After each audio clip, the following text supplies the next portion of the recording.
aujourd'hui les musulmans ont peur. Vous avez soufflé sur les braises de la haine et aujourd'hui la haine a encore tué. Vendredi dernier, à la Grand Combe, Aboubacar Cissé a été massacré, poignardé dans une mosquée d'une 50aine de coups de couteau pendant qu'il priait. Tué parce que musulman. Nous adressons toutes nos condoléances à l'ensemble de sa famille et ses proches que nous avons reçus ce matin à l'Assemblée nationale. Face à cet attentat terroriste islamophobe, où était le ministre chargé de protéger tous nos concitoyens, quelle que soit leur confession? Car il aura fallu attendre 2 jours. 2 jours pour réagir, 2 jours pour vous déplacer.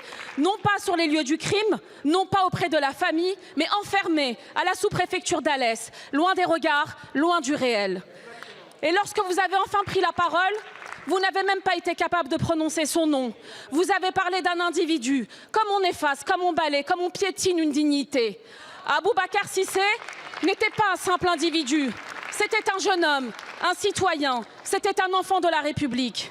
Depuis des années, vos discours répandent la suspicion et attisent la haine contre nos compatriotes musulmans.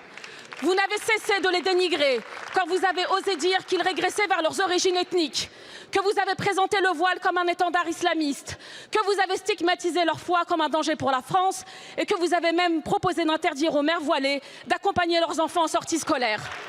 Vous n'avez jamais été à une provocation près, n'hésitant pas à lancer « Vive le sport et abat le voile » devant des milliers de personnes.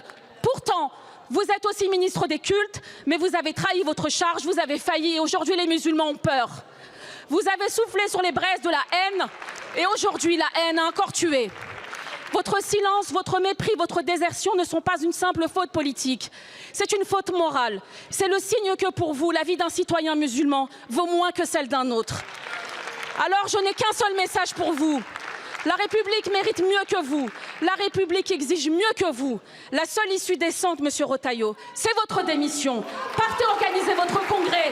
Les Français ont besoin d'un ministre à plein temps pour les protéger. Allez-vous-en. Mesdames et messieurs les députés, en la mémoire d'Aboubacar Cissé, je vous invite à observer 1 minute de silence.